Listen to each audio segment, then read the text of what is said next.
Hi, boys and girls. Today I'm going to read you the story, The Cotton Candy Catastrophe at the Texas State Fair. It is by Dottie Enderly and illustrated by Chuck Gailey. Hopefully you guys have been to the Texas State Fair and might recognize some of the things you will see in this picture. So there, for instance, there's Big Tex.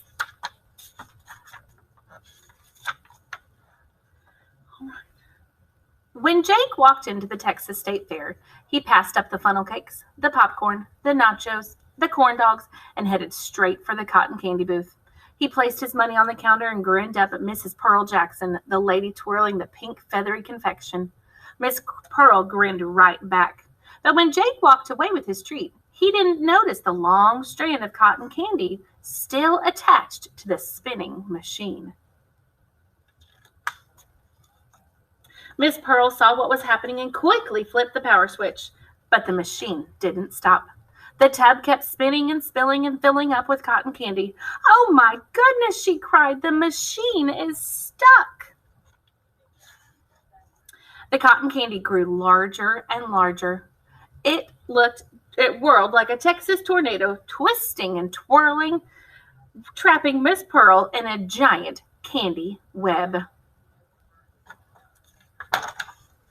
The machine continued to spin out of control. Cotton candy billowed over the side and slithered like a rattlesnake, trailing on Jake's paper cone. As he strolled by the carnival games, the barkers yelling, "Step right up," stepped right into the icky mats of cotton candy. "What in tarnation is this?" one of them shouted.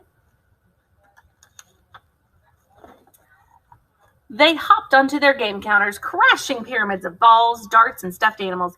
Everything fell with a clank and a clatter, but Jake never looked back.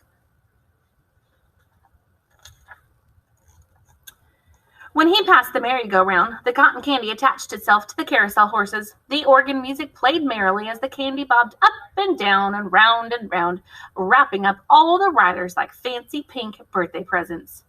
Jake didn't notice.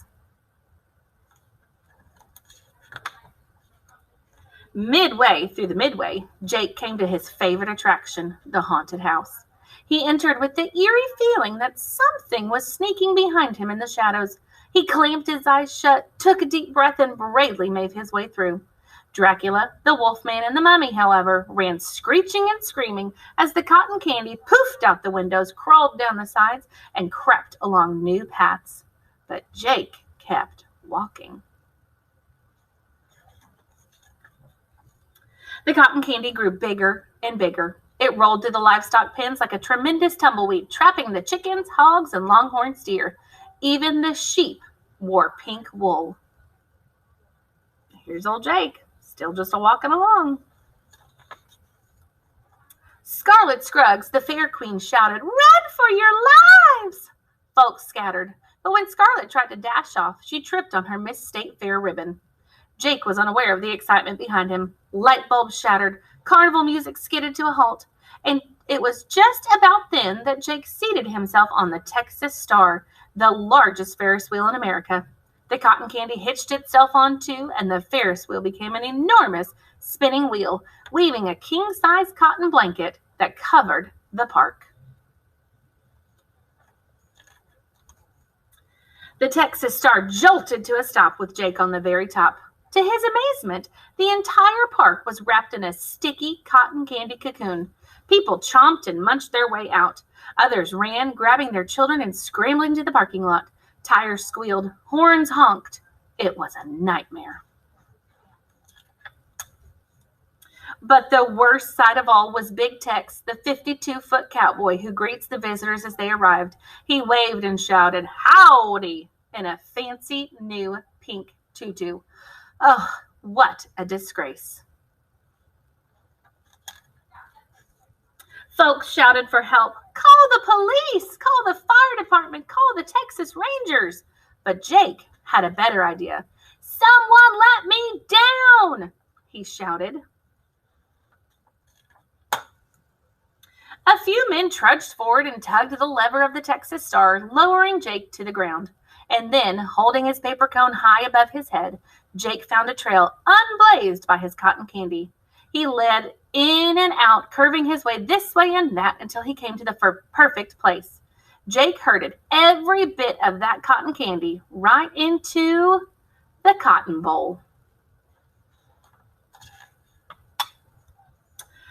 Firemen arrived and turned on their hoses, changing the monster cotton candy into puddles of sugar water. And with a whoomp, whoomp, whoomp, the machine ran out of cotton candy. Soon, it was business as usual at the Texas State Fair. It suddenly occurred to Jake that he was still hungry.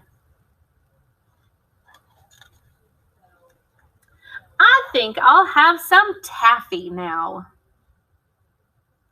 Oh boy. So now if you know anything about taffy, it is even stickier than cotton candy.